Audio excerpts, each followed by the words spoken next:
Future సిటీలో land కొనాలని ఆలోచిస్తున్నారా? అయితే వెంటనే మాకు కాల్ చేసి పూర్తి వివరాలు తెలుసుకోండి. నమస్కారం. కార్తీక్ పురాణము 8వ రోజు పారాయణలోకి వచ్చాం. ఇప్పుడు ఈయన జనక రాజర్షికి ఒక ప్రత్యేకమైన సందేహం వచ్చింది. మనకు కూడా ఇలాంటి సందేహం వస్తుందండి. దీపం పెడితే చాలు, ఓ స్నానం చేస్తే చాలు, ఓ పురాణం వింటే చాలు. అంటే ఎట్లా సరిపోతుందండి? ఇంటి పచ్చి పాపాలు చేసి, ఇన్ని చేయకూడని పనులు చేసి, చేయవలసిన మంచి ఏ ఒకటి చేయకుండా, మనకేం చెప్పబడ్డాయో గ్రంథాల్లో ఆ ఒకటి చేయకుండా, ఏంటి కార్తీక మాసంలో దీపం పెడితే చాలు, విష్ణు పూజ చేస్తే చాలు, తులసి సమర్పిస్తే చాలు, ఇదేదో అట్లా ఎట్లా సరిపోతుంది? అవన్నీ ఎలా పోతాయి? ఇది ఎప్పుడు వచ్చేది సందేహమే. అదే సందేహం ఈ మనకి జనక రాజర్షికి కూడా వచ్చేది. నువ్వు ధర్మ సూక్ష్మం చెప్పారండి మీరు. పాతకాల్లో గొప్ప గొప్ప పాపాలు ఏమిటో కూడా చెప్పారు. కానీ వర్ణసంకర కారకాలైన మహాపాపాలు చేసి దుర్జనులు వేదత్రయోక్తములైన ప్రాయశ్చిత్తాలు చేసుకుని పరిశుద్ధులవుతారని శాస్త్రాల్లో చెప్పబడింది. ఇవన్నీ చెయ్యాలి, వేదంలో చెప్పినటువంటి ప్రాయశ్చిత్త కర్మలు చేసుకోవాలి. కానీ మీరు చెప్పే ధర్మం ఉంది సరే, లేసేమో చాలా చిన్నది. ఆ చిన్నదాంతో పరిశుద్ధులై హరిలోకాన్ని పొందుతారు, శివసాయుధ్యాన్ని పొందుతారని చెప్తున్నారు కదా, అది ఎట్లా కుదురుతుంది అని అడిగేసరికల్లా అప్పుడు చెప్తున్నారు వశిష్ఠ మహాముని, అనేక పాతకాలు చేసి ప్రాయశ్చిత్తాలు చేసుకోకుండా ఎట్లా హరిలోక నివాసులు అవుతారు? అనంత పాతకాలు చేసి ఈ పాపాలు గొప్పవి, వీటికి ప్రాయశ్చిత్తం లేకుండా ఎలా ఉంటుంది? ఈ ప్రశ్న లోక సహజంగా అందరికీ వచ్చేది. ప్రపంచమంతా ఇవే ఆ ప్రశ్నలు వస్తాయి. స్వల్ప పుణ్యం చేత అధిక పాపాలు నశించట విషయంలో బోల్డ్ అనే దృష్టాంతాలు చెప్పబడ్డాయి. ఈ గండ్రగొడ్డలి మొదలైన ఆయుధాలతోటి భేద్యం కాని వజ్రపర్వతాన్ని గోటి చివరి భాగంతో తీయగలమా? ఇంత పెద్దది కదా పాపము. అయితే దీని మీద సూత మహాముని శౌనకాది మునులకు చెప్తున్నారనమాట. ఎవరైనా సరే ఈ లోకంలో మానవులందరూ కూడా, మనం ఒక ఇల్లు మంట పెట్టి, మన ఇల్లు కాలిపోతుంది, మనమే స్వయంగా మంటించాము, దాన్ని మనమే ఆ ఇల్లు తగలబెట్టాం, పెద్దగా అగ్నిహోత్ర ప్రీతిగా జరిగిపోతుంది, అదంతా మండిపోతుంది. ఓ పురుషుడు నీళ్లు తీసుకుని చల్లితే ఆరుతుందా? అది అంత ఇంటికి ఎన్ని నీళ్లు కావాలి? ఆ తర్వాత మహానదీ ప్రవాహంలో మనమే పడి కొట్టుకుపోతూ ఒక గడ్డి పరక పట్టుకుంటే మనం తప్పించుకోగలమా? తప్పించుకోలేము. కానీ ఇలాంటి దృష్టాంతాలు చూసినప్పుడు అవి ఎట్లా తప్పించుకోలేమో, ఇంత పచ్చిపాపాలు చేసిన వాళ్ళు ఒక చిన్న పుణ్యకార్యంతో తప్పించుకోలేరని లోక సహజమైన అనుమానం అందరికీ ఉంటుంది.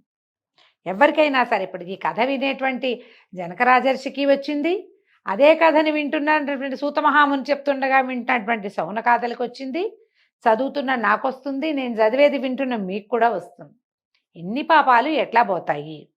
అయితే ఆయన చెప్తున్నారు, ఆయన నవ్వాడట. ఆయన వశిష్ఠ మహాముని నవ్వి, రాజా మంచి విమర్శ, ఎవరికైనా ఇదే సమాధానం. నేను కూడా ఇలాగే విచారించాను, దీని మీద విచారించడం అంటే బాధపడ్డం కదండి, ఆలోచించడం. నేను కూడా ఇదే ఆలోచించాను. వేదశాస్త్ర పురాణాలని విచారిస్తే ధర్మాల్లో కొన్ని సూక్ష్మాలు ఉన్నాయి. ఏమిటవి? ఇలాంటి సూక్ష్మ ధర్మాలు ఎంత పనిని చేయటానికైనా సమర్థాలు. ఒకానొకప్పుడు గొప్ప పుణ్యం కూడా స్వల్పమైపోతుంది, స్వల్ప పుణ్యం కూడా అధిక ఫలప్రదం అవుతుంది. కాబట్టి ఈ విషయం మీద సందేహం పడద్దు, వినమంటున్నాడు. ఏం చెప్తున్నారు? ధర్మాలు ఎప్పుడు ధర్మం కూడా గుణత్రయాలతో కూడుకొని స్వల్పము అధికము అవుతాయి. గుణాలు ఏమిటవి? సత్వ రజస్ తమో గుణాలు. సత్వము, రజస్సు, తమస్సు. ఈ మూడు గుణాలు ప్రకృతి వలన కలిగినవి. ప్రకృతి అంటే మూల ప్రకృతి. ప్రపంచం దేని వల్ల కలిగిందో ఆ మూల ప్రకృతి వల్లే సత్వరజస్తమో గుణాలు కలిగినాయి. అంటే మాయ వల్ల జరిగినాయి అన్నమాట. ఇందులో సత్వం వలన చేయబడిన ధర్మం సూక్ష్మం. ప్రాయశ్చిత్తాలన్నీ కూడా తపస్సు, కర్మకాండంతా రజస్సు వల్ల కలిగినవి. ప్రాయశ్చిత్తాలన్నీ తమస్సు వల్ల, కర్మకాండంతా రజోగుణం వల్ల. ఇప్పుడు తమో గుణం వల్ల చేసిన ధర్మము తామసం అనబడుతుంది. అది నిష్ఫలం, అందువల్ల ఏ ఫలితము లభించదు. ఇందులో సత్వగుణంతో చెప్పబడింది సూక్ష్మ ధర్మం అని చెప్పాం కదా, అది కొంచెమైనా కాలయోగము వలన వృద్ధిని పొందుతుంది. దేశమనగా పుణ్యక్షేత్రము, కాలమనగా పుణ్యకాలము, పాత్రమనగా యోగ్యుడైన బ్రాహ్మణుడు. అప్పుడు ఈ మూడు విధాల యోగ్యతని విచారించకుండా విధిరహితంగా మంత్రరహితంగాను చేసేటువంటి దానము తామసం అనబడుతుంది అనమాట. తామసిక దానం అంటే ఎప్పుడో ఒకప్పుడు ఎవరో ఒకళ్ళకి తోచింది ఏదో ఒకటి ఇచ్చేస్తే కనుక అది ఫలితాన్ని ఇస్తుందా అంటే తామస దానం ఎప్పుడో ఎక్కడో కొద్దిగా ఇస్తుంది, ఎక్కువ ఇవ్వదు. అది ఎంత గొప్పదైనా, గొప్ప విషయం, నువ్వు ఇచ్చిన వస్తువు కూడా గొప్పదే, కానీ సరైన వాడికి ఇవ్వలేదు, సరైన సమయంలోనూ ఇవ్వలేదు. కాబట్టి దాన ప్రక్రియగా అది ఉపయోగపడుతుంది, కానీ పాపనాశన క్రియగా అది ఉపయోగపడదు. నీ పాపతో ఇంతకుముందు చేసిన పాపాలు పోతాయి, కర్మలు నశిస్తాయి అని చెప్పుకోవడానికి వీల్లేదు. కాబట్టి దేశకాల పాత్రములు విచారించి చేసిన ధర్మము కొద్దిగా అయినా సరే అది అక్షయమై మోక్షప్రదం అవుతుంది. ధర్మం అంటే అధికం స్వల్పం ఏదైనా సరే, పెద్దదైనా చిన్నదైనా కాలాన్ని విచారించి చేసుకోవాలి. కాబట్టి జ్ఞానంతో కానీ అజ్ఞానంతో కానీ దేశకాల పాత్ర విచారణ చేసిన ధర్మము అక్షయమైన ఫలితాన్ని ఇస్తుందట. అల్ప పుణ్యం చేత అధిక పాపాలు నశిస్తాయి అని అనడానికి దృష్టాంతాలు చూపబడుతున్నాయి. చూడండి, పర్వతం అంత ఎత్తున అగ్ని కట్టెల్ని పోగెత్తాం, కట్టెలు పోగుపెట్టాం, పర్వతం అంత ఎత్తుంది, అది ఒక పెద్ద కొండల్లే ఉంది. అందులో గురువింద గింజంత అగ్నిని పెట్టామనుకోండి, మొత్తం కాలుతుంది కదా, కాలిపోతుంది. ఆ కట్టెలన్నీ భస్మం అయిపోతాయి. మన ఇల్లంతా చీకటిగా ఉంటే ఒక చిన్న దీపం పెట్టినా కాసేపటికి నిదానంగా ఆ దీపపు వెలుగు మసక కాంతి అయినా సరే ఇల్లంతా పరుచుకుంటుంది, తర్వాత చీకటి నశించిపోతుంది. ఇప్పుడు చిక్కగా ఉన్న బురద నీటిలో ఎంతకాలం స్నానం చేసినా చివరికి నిర్మలమైన జలంలో స్నానం చేస్తే ఆ మురికంతా పోతుంది. బురద నీళ్ళల్లో స్నానం చేస్తే బురద పేరుకుంది మన మీద. మంచి నీళ్ళల్లో దిగాం, బాగా రుద్దుకుంటే మురికంతా పోతుంది. జ్ఞానం చేత కానీ అజ్ఞానం చేత కానీ చేసిన పాపం అధికము కానీ స్వల్పము కానీ హరినామ సంకీర్తన వలన నశిస్తుంది. మహిమ తెలియక చేయబడినదైనను హరినామ సంకీర్తనం చేత పాపాలన్నీ కూడా దూది రాసి అగ్నితోటి ఎలా కాలిపోతుందో అట్లా పాప రాసి దహించి వేయబడుతుందట. పైన చెప్పిన విషయానికి ఒక కథ చెప్తాను వినమన్నారు. ఏమిటో చెప్తున్నారు, చాలా మంచి కథ అండి. అజామిళోపాఖ్యానం కార్తీక పురాణంలో ప్రఖ్యాతమైన గాథ, చాలా ప్రత్యేకమైంది. అయితే దాని గురించి చెప్తున్నారు.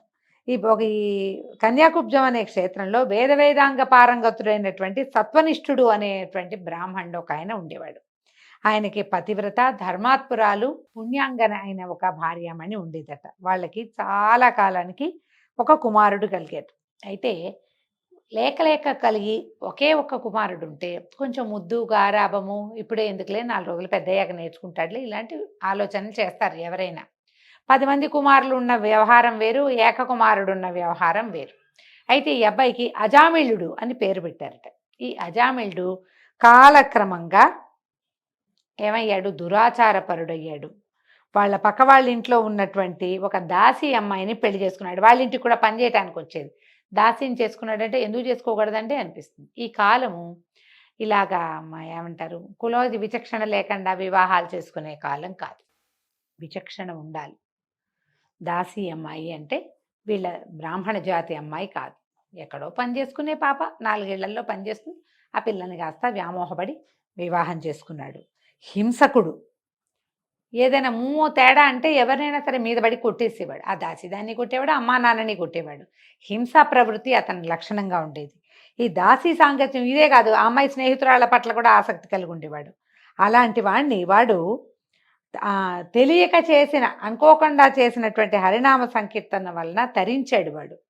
అయితే ఎట్లా వీడు ఏం చేశాడు, ఎలా జరిగింది ఈ కథ అంటే, ఇతను యవ్వనం రాగానే ఈ దుర్మార్గ బ్రాహ్మణుడు తన ఇంట్లో ఉన్నటువంటి ఈ దాసి అమ్మాయితోటి సంగమించి వివాహాత్ పూర్వమే, తర్వాత ఆమె ఎందే ఆసక్తి కలిగి ఉండి తండ్రిని విడిచి ఇంటిని విడిచిపెట్టేసి తల్లిదండ్రులను వదిలిపెట్టేసి కామాతురుడై ఈ దాసి అమ్మాయితోటే జలపానము భోజనము శయనము జరుపుతూ వైదిక కర్మల్ని పూర్తిగా విడిచి కామశాస్త్ర ప్రవీణుడై ఎంతసేపు అమ్మాయిలతో గడపటం మీదే ఆసక్తి కలిగి ఉండి నిరంతరము ఆ పిల్లతోటే ఉండేవాడు. ఇంకా రకరకాల స్నేహితుల్ని కూడా చూస్తుండేవాడు.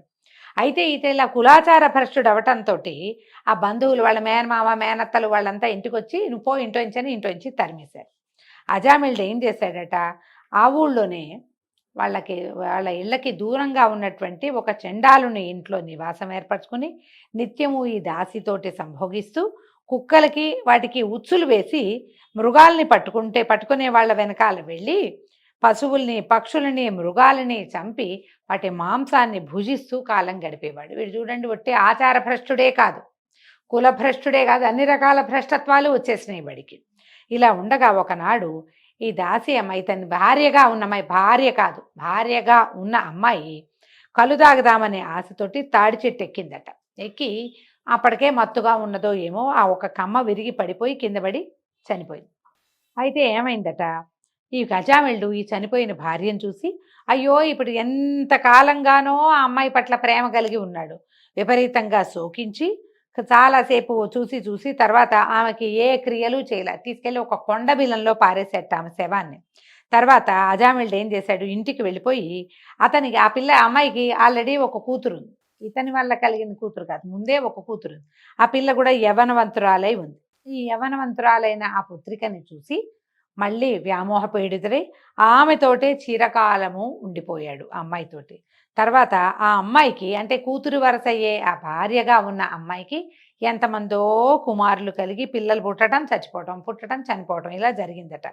అందులో చిట్ట చివరి పిల్లవాడు బతికాడు. ఈ లేక లేక కలిగిన సంతానానికి నారాయణుడని పేరు పెట్టి అతను నడిచేటప్పుడు, కూర్చునేటప్పుడు, మంచినీళ్ళు తాగేటప్పుడు, భోజనం చేసేటప్పుడు, తిరుగుతున్నప్పుడు ఈ పుత్రపాశ బద్ధుడయ్యి నిరంతరము ఆ నామస్మరణే చేసేవాడు. నారాయణ నారాయణ నారాయణ మంచినీళ్ళితే, నారాయణ మంచినీళ్ళు తాగుతావా, నారాయణ అన్నం తిందాన్రా, నారాయణ తీసుకురా అని నారాయణ నారాయణ అని నిరంతర నారాయణ నామస్మరణలోనే ఉండేవాడు. కొంతకాలానికి అజామిళుడు మరణించాడట. మరణకాలం సమీపించింది. ఎప్పుడైతే ఇతను ఇంకా మాగన్నుగా ఉంది, స్మృతి పోతోంది, అంటే అవసాన దశ సమీపించేసరికల్లా అతనికి ఎట్లా కనపడ్డారట, ఎర్రని గడ్డాలు మీసాలు కలిగి చేతులయందు దండలయందు రాళ్ళు కత్తులు ధరించారట. వాళ్ళు కత్తులు, ఇక్కడ కత్తులు చిన్న చిన్న పిడుబాకులు లాంటివి కట్టున్నాయి, నడుము చుట్టూతా రాళ్ళు వేళ్లాడేసుకుని ఉన్నారట. అలాంటి చూడడానికే భయంకరంగా కనపడేటువంటి యమదూతలు వచ్చారట. ఈ అజామిళుడు తనని తీసుకుపోవటానికి వచ్చిన యమదూతలను చూసి భయపడి నారాయణ నారాయణ ఎవరో వచ్చారు, రక్షించు రక్షించు, వీళ్ళెవరో వచ్చారని కేకలు పెట్టాడు. ఆ పిల్లాడు అక్కడెక్కడో ఆడుకుంటున్నాడు. ఈయన నారాయణ నారాయణ అని పిలుస్తూ ఉండగానే ఈ యమదూతలకు భయం వేసి ఏం నారాయణ అని పిలుస్తున్నారు, విష్ణుమూర్తిని పిలుస్తున్నారు అనుకుని యమదూతలు భయపడి దూరంగా నుంచున్నారు. నుంచునేసరికల్లా ఏమైంది, వాళ్ళు వెళ్ళలా దగ్గరికి, నారాయణ నామస్మరణ వింటే యమదూతలు కూడా దూరంగా నుంచుంటారు. ఈ యమదూతల్ని దాటుకుని విష్ణు పార్షదులు వచ్చేసారట. విష్ణుదూతలు తేజోవంతులుగా ఉన్నారు.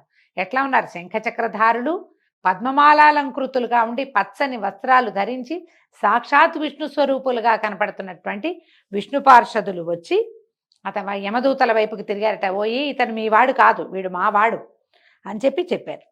ఎట్లా ఉన్నారు, విష్ణుదూతలు పద్మముల వలె విశాలమైన నేత్రాలు గలవారు, పచ్చని బట్టలు ధరించిన వాళ్ళు, పద్మమాలాలంకృతులు, కిరీటవంతులు, కుండలధారులు, మంచి మంచి మాలికలు, వస్త్రాలు, ఆభరణాలు కలిగిన వాళ్ళు. ఇంకా ఉందండి, చతుర్భుజులు, సుందర దేహులు, శంఖచక్రాదులు ధరించిన వాళ్ళు, తమ శరీరాల నుంచి వచ్చిన కాంతులతోటి భూమండలం అంతా కూడా వ్యాపించుతోందట, వాళ్ళ నుంచి వస్తున్నటువంటి కాంతితోటి. వాళ్ళని చూసేసరికల్లా యమభటులు ఆశ్చర్యపోయారు. ఎవరండి మీరు, కిన్నరులా, సిద్ధులా, చారణులా, దేవతలా అని అడిగితే వాళ్ళు ఏం చేశారట, యమదూతలు అని హుంకరించి ఆ హుంకారానికి వీళ్ళు పక్కకు తొలిగి వెళ్ళిపోయారు. వాళ్ళని తోసేసి మరణావిష్టుడుగా ఉన్నప్పుడు పిలిచిన నారాయణ నామస్మరణతోటి వచ్చినటువంటి విష్ణుదూతలు మరణించిన అజామిళుణ్ణి తీసుకుని తమ పుష్పక విమానాన్ని ఎక్కించుకుని తమ లోకానికి వెళ్ళిపోతూ ఇట్లా చెప్పారట. వీళ్ళు ఏం చెప్పారో వచ్చే భాగంలో తెలుసుకుందామండి. ఈ రోజుతోటి 8వ అధ్యాయం పూర్తయింది. రేపు ఉదయం 9వ రోజు పారాయణలో మళ్ళీ కలుసుకుందాము. నమస్కారం.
ETF ఇండెక్స్ మ్యూచువల్ ఫండ్స్ నేర్చుకుని స్టాక్ మార్కెట్లో రాణించాలనుకుంటున్నారా? వెంటనే ఈ నెంబర్కి కాల్ చేయండి.